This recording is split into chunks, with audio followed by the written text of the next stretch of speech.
System academy কেয়ারের পক্ষ হতে সবাইকে সালাম জানিয়ে আজকে ক্লাস শুরু করছি। আজকে আমরা সমাধান করব হিসাব বিজ্ঞান বইয়ের অধ্যায় 7 এর 1 নং সৃজনশীল। চলো স্টার্ট করি। তোমাদের এখানে দেওয়া আছে, এখানে কিছু জানুয়ারি 1 তারিখ থেকে জানুয়ারি 27 তারিখ পর্যন্ত লেনদেন দিয়েছে এবং এই লেনদেনগুলোর কর অ্যান্সার, খর অ্যান্সার আমরা আগে থেকে লিখে দিয়েছি। তো চলো আমরা ক থেকে স্টার্ট করি। এখানে কথা বলা হয়েছে প্রারম্ভিক মূলধনের পরিমাণ নির্ণয় করো। প্রারম্ভিক মূলধন, প্রারম্ভিক মূলধন হচ্ছে তুমি যা যা নিয়ে ব্যবসা শুরু করবা এই সবগুলোকে প্রারম্ভিক মূলধন বলে। যা যা নিয়ে তুমি ব্যবসা শুরু করবা ওটাকে প্রারম্ভিক মূলধন বলে। আর যদি ধরো তোমাদেরকে মূলধন চায় তাহলে বলবা যে যদি নগদ টাকা, তুমি অনেক কিছু নিয়ে ব্যবসা শুরু করেছো, বাট নগদ টাকা, ক্যাশ টাকাটাকে শুধু মূলধন বলবো। আর প্রারম্ভিক মূলধন মানে হচ্ছে তুমি যা যা নিয়ে ব্যবসা শুরু করতেছো, তুমি যা যা নিয়ে ব্যবসা শুরু করতেছো সব কিছুকে প্রারম্ভিক মূলধন বলে। আর যখন তুমি শুধু ক্যাশ টাকা নিয়ে ব্যবসা শুরু করবা ওইটা হচ্ছে শুধু মূলধন। তো তোমাকে এখানে প্রারম্ভিক মূলধনের পরিমাণ নির্ণয় করতে বলেছে। তো আমরা দেখি যে কি কি নিয়ে ব্যবসা শুরু করা হয়েছে। এখানে আমরা 1 নং জানুয়ারি দেখতে পাই যে নগদ 55,000 টাকা, 50,000 টাকার কম্পিউটার আর 30,000 টাকার বিক্রয়যোগ্য ঔষধ নিয়ে ব্যবসা শুরু করা হলো। বিক্রয়যোগ্য ঔষধ নিয়ে মানে তুমি বিক্রি করার উদ্দেশ্যে কিছু ঔষধ নিয়েও ব্যবসা শুরু করেছো, এটাও কিন্তু তোমার সম্পদ। তুমি ক্যাশ টাকা নিয়ে ব্যবসা শুরু করেছো, এটাও তোমার সম্পদ। তুমি কম্পিউটার নিয়ে ব্যবসা শুরু করেছো, এটাও তোমার সম্পদ। এবং বিক্রি করার জন্য তুমি কিছু পণ্য নিয়েও ব্যবসা শুরু করেছো, ওই পণ্যটাও হচ্ছে তোমার সম্পদ। তাহলে আমরা লিখবো কয়ের আনসার হচ্ছে প্রারম্ভিক মূলধনের পরিমাণ হচ্ছে, তোমরা নরমালি জানো কয়ের ছক হচ্ছে তারিখ বিবরণ টাকা টাকা।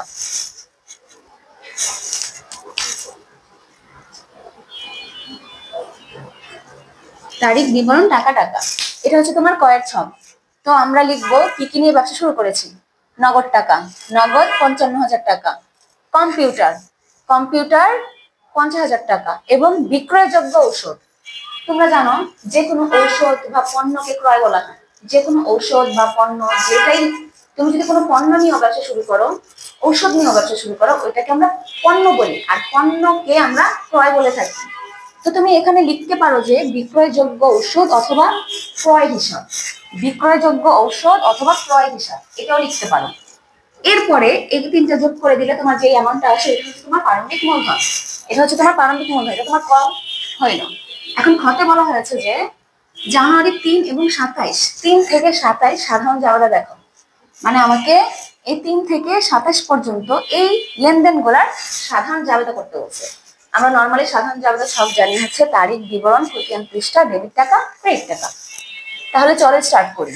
এখানে কতে 3 নং জানুয়ারি 3-এ বলা হয়েছে যে জাহান ড্রাগস থেকে ওষুধ ক্রয় 80,000 টাকা। তুমি জাহান ড্রাগস ট্রেডার্সের কাছ থেকে ওষুধ ক্রয় করেছো, যেহেতু ওষুধ ক্রয় করেছো ক্রয় হিসাব ডেবিট। তুমি এটা কিন্তু ধারে ক্রয় করেছো, কারণ এখানে নগদ কোথাও বলে দেয়নি, পাওনাদারের নাম দিয়ে দিছে ড্রাগন। ড্রাগনের কাছ থেকে তুমি ক্রয় করেছো, ক্রয় হিসাব ডেবিট আর ড্রাগন হিসাব ক্রেডিট অথবা পাওনাদার হিসাব ক্রেডিট।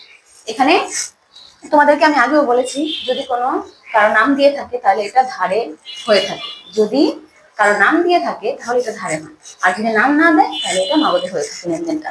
তাহলে আমরা বলতে পারি হচ্ছে আমার জানুয়ারি 3-এর জাবেদা হচ্ছে ক্রয় হিসাব ডেবিট 80,000, পাওনাদার হিসাব ক্রেডিট। আর তুমি ব্র্যাকেটে ড্রাগন বা জাহান ড্রাগন হিসাব, মানে তুমি এখানে পাওনাদারের নাম লিখে দিতে পারো অথবা শুধু পাওনাদার হিসাবও লিখে দিতে পারো, তোমার ইচ্ছা। আচ্ছা, এরপরে 7 নম্বর এন্ট্রিতে আসি। এখানে লিখেছে পুরাতন একটি প্রিন্টার মেশিন বিক্রি করা হলো। তুমি পুরাতন একটা প্রিন্টার মেশিন বিক্রি করেছো।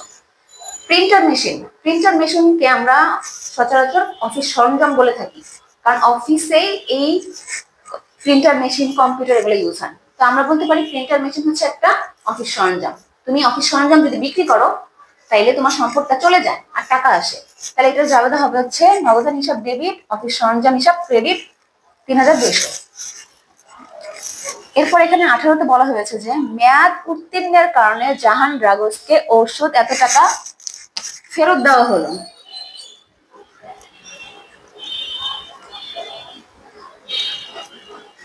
আচ্ছা, তুমি যখন জাহান ড্রাগনস এর কাছ থেকে ওষুধ কিনেছিলাম, ওই ওষুধটার মেয়াদ উত্তীর্ণ হওয়ার কারণে তুমি কিছু টাকার ওষুধ ফেরত দিয়েছো। তো যখন তুমি কিনেছিলা তখন তোমার চাঁদা হয়েছিল ক্রয় হিসাব ডেবিট, পাওনাদার ক্রেডিট। এখন যেহেতু তুমি ফেরত দিয়ে দিচ্ছ, তার জন্য তোমার পাওনাদার ডেবিটে চলে যাবে, ক্রয় ফেরত ক্রেডিটে চলে আসবে। তুমি যখন কিনেছিলা ক্রয় হিসাব ডেবিট করছো আর পাওনাদার ক্রেডিট করেছো। এখন যেহেতু তুমি পণ্যটা ফেরত দিয়ে দিচ্ছ, মানে তোমার ক্রয়টা কমে যাচ্ছে আর পাওনাদার বেড়ে যাচ্ছে। তার জন্য হবে পাওনাদার হিসাব ডেবিট আর ক্রয় ফেরত হিসাব ক্রেডিট ৬,০০০ টাকা। এরপরে আসি যে ২৭-এ, এখানে বলা হয়েছে যে নগদ ঔষধ বিক্রি ৪০,০০০ টাকা, নগদে ওষুধ বিক্রয় ৪০,০০০ টাকা। তুমি ঔষধ নগদে বিক্রি করেছো, তো মানে তুমি নগদ টাকা পাইছো। নগদান হিসাব ডেবিট আর বিক্রয় হিসাব ক্রেডিট, নগদান হিসাব ডেবিট, বিক্রয় হিসাব ক্রেডিট। এরপরে মোট টাকা। আরেকটা কথা হচ্ছে, তোমরা জাবেদার অবশ্যই ছোট্ট করে একটা করে ব্যাখ্যা লিখে দিবা। টিচাররা মাঝে মাঝে মার্কস কেটে দেয় ব্যাখ্যার জন্য। তো তোমরা প্রত্যেকটা যে এখানে 4টা এন্ট্রি আমরা জাবেদা করেছি, জাবেদার নিচে ছোট করে একটা ব্যাখ্যা দিয়ে দিব। ব্যাখ্যা হচ্ছে তোমরা কোশ্চেন থেকে দিতে পারো। তাহলে আমাদের খ হয়েছে। এখন আমরা গতে স্টার্ট করি। গতে বলা হয়েছে যে উপযুক্ত লেনদেনের ভিত্তিতে নগদান হিসাব, অফিস সরঞ্জাম হিসাব, পাওনাদার হিসাব ও ক্রয় হিসাব প্রস্তুত করে। তোমাকে 4টা হিসাব প্রস্তুত করতে বলেছে, 4টা হিসাব প্রস্তুত করতে বলেছে। এখন আমরা হিসাব কোথায় প্রস্তুত করি? খতিয়ানে প্রস্তুত করি। হিসাব কোথায় প্রস্তুত করি? খতিয়ানে প্রস্তুত করি। আর খতিয়ান হচ্ছে 2 ধরনের, চলমান জের ছক, পিছক। এখন যেহেতু তোমাকে এই হিসাবগুলো প্রস্তুত করতে বলেছে, তুমি খতিয়ানে প্রস্তুত করবা। এখন কোন ছকে প্রস্তুত করবে এটা তোমার ইচ্ছা।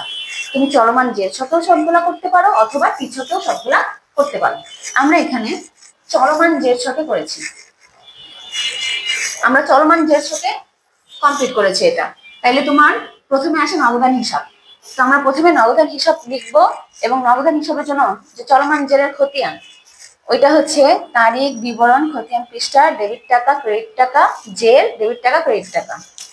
আর এখানে হবে হচ্ছে হিসাবের কোড নাম।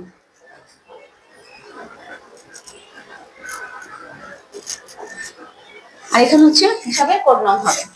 তাহলে আমরা প্রথমে খুঁজি নগদান হিসাব। যেহেতু তুমি করতেছো, তো নগদ কোন কোন লেনদেনের মধ্যে নগদের ঘর আছে এটা দেখি। 1 নম্বরে দেখতে পারতেছি তুমি নগদ এত টাকা নিয়ে ব্যবসা শুরু করেছো, কম্পিউটার নিয়ে শুরু করেছো এবং মূল্য বিক্রয়যোগ্য পণ্য নিয়ে ব্যবসা শুরু করেছো। তো নগদান ডেবিট, কম্পিউটার ডেবিট আর ক্রয় হিসাব ডেবিট আর মূলধন ক্রেডিট। নগদান হিসাবে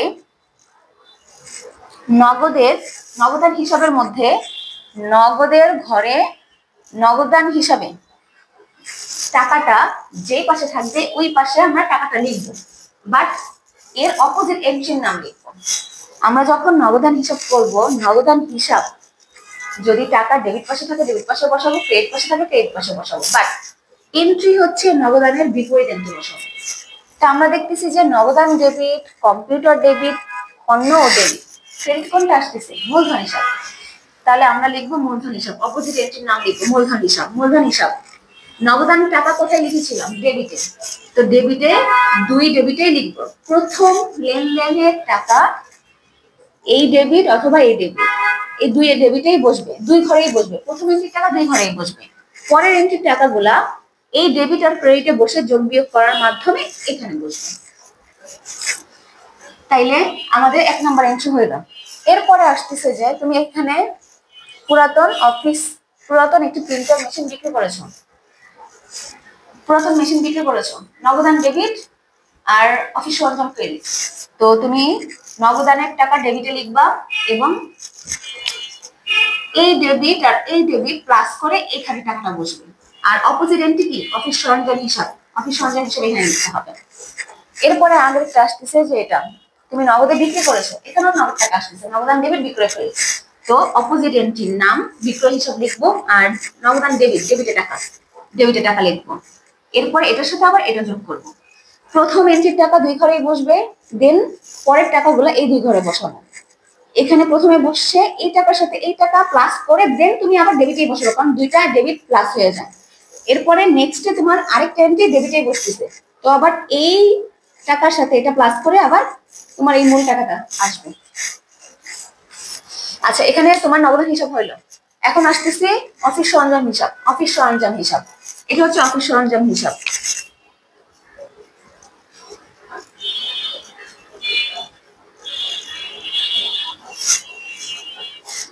অফিস সরঞ্জাম হিসাব।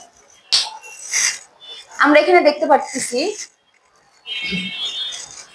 তুমি যে 50,000 টাকার কম্পিউটার নিয়ে ব্যবসা শুরু করেছিলাম, এটা কিন্তু একটা অফিস সরঞ্জাম। তো অফিস সরঞ্জাম বা কম্পিউটার হিসাব থেকে ডেবিটে লিখেছিলাম, তো আমরা ডেবিটে টাকা বসাবো। আর অপোজিট এন্ট্রি কি? মূলধন। তো মূলধনের নাম লিখবো, মূলধন হিসাব। আর ডেবিটের টাকা, প্রথম এন্ট্রির টাকা দুই ঘরেই বসবে ডেবিটে। এরপরে আরেকটা দেখতে পাচ্ছি যে 7 নম্বরে বলা হয়েছে যে তুমি পুরাতন মেশিন বিক্রি করেছো। তো এখানে নগদান ডেবিট আর অফিস সরঞ্জাম ক্রেডিট। তো নগদান নাম আসবে আর অফিস সরঞ্জাম কি? অফিস সরঞ্জাম হচ্ছে ক্রেডিট। তো আমাদের ক্রেডিটে টাকা বসবে। আমরা এখানে যেই হিসাব করতেছি ওই হিসাবের ঘরে টাকাটা লিখবো আর এর অপোজিট এন্ট্রির নামটা লিখবো। প্রথম এন্ট্রির টাকা দুই ঘরেই বসবে, পরের এন্ট্রির টাকা শুধু এই দুই ঘরে বসে যোগ বিয়োগ করে এখানে লিখতে হবে। তো আমরা প্রথম এন্ট্রি দেখতেছি মূলধন, অফিস সরঞ্জামের টাকা ডেবিটে বসিয়েছি। এরপরে হইতেছে নগদান, অফিস সরঞ্জামের টাকা ক্রেডিটে বসিয়েছি। এখন এটা থেকে এটা মাইনাস করে এখানে লিখতে হবে, কারণ এটা হচ্ছে ডেবিটে আর এটা ক্রেডিটে। আর ডেবিটে কেন লিখবো? এটা থেকে এটা মাইনাস করার পর ডেবিটে লিখবো, কেননা ডেবিটে টাকা বেশি আছে। এটা হইল। এরপর আসতেছে তোমার পাওনাদার হিসাব। তো পাওনাদার হিসাব লিখবো, সেম পাওনাদার হিসাব খুঁজবো। কোথায় কোথায় পাওনাদার হিসাবে লেনদেন আছে? 3 তারিখে বলছে যে তুমি ওষুধ ক্রয় করেছো জাহান ট্রেডার্স। জাহান ট্রেডার্স একদম পাওনাদার। ক্রয় হিসাব ডেবিট, পাওনাদার ক্রেডিট। তুমি যেহেতু পাওনাদার হিসাব করতেছো, পাওনাদার হিসাব ক্রেডিট, ক্রেডিটে টাকা লিখবা আর নামটা হবে ক্রয় হিসাব। এরপরে তুমি আবার এখানে দেখো যে তুমি মেয়াদ উত্তীর্ণের কারণে জাহান ট্রেডার্সকে ওষুধ ফেরত দিচ্ছ। এখানে পাওনাদার হিসাব ডেবিট, ক্রয় ফেরত ক্রেডিট। তো পাওনাদার হিসাব যেহেতু ডেবিট হচ্ছে, এই টাকাটা ডেবিটে বসবে, ডেবিট 6,000। আর এর অপোজিট এন্ট্রির নাম কি? ক্রয় ফেরত হিসাব। তো এখানে যেহেতু ক্রেডিটে টাকা বসিয়েছি, এখানে ডেবিটে টাকা বসিয়েছি, আমার এটা থেকে এটা মাইনাস হবে। ভুলেও এটা থেকে এটা মাইনাস করবা না। এই দুই ঘরের টাকা থেকে এই দুই ঘরের টাকা মাইনাস হবে, এই দুই ঘরের টাকা থেকে এই দুই ঘরের টাকা মাইনাস প্লাস হবে। তো এটা থেকে এটা মাইনাস করলে যা আসে এটা ক্রেডিটে বসাবো। কেন? কারণ ক্রেডিটে টাকা বেশি আছে। ক্রেডিট থেকে ডেবিট বাদ দেওয়ার পর দেখবা কোন পাশে টাকা বেশি আছে, ওই পাশে টাকা লিখতে হবে। এরপর আসে ক্রয় হিসাবে। ক্রয় হিসাব লিখলাম,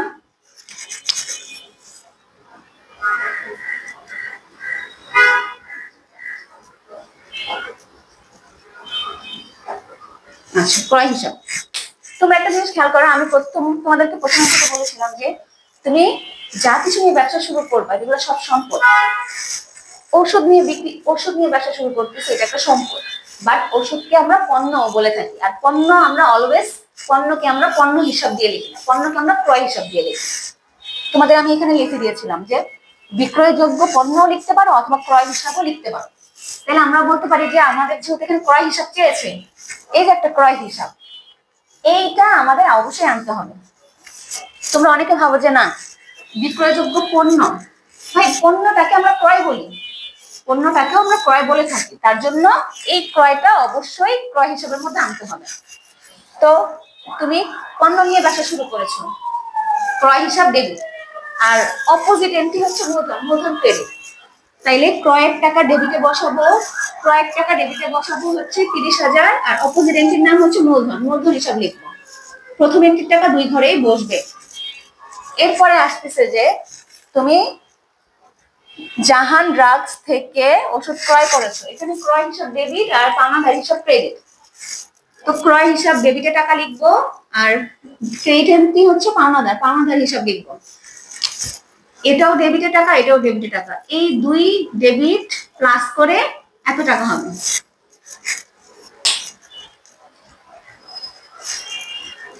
আশা করি তোমরা বুঝতে পেরেছো। আজকের মতো এখানে ক্লাস শেষ করতেছি। সবাইকে অনেক ধন্যবাদ।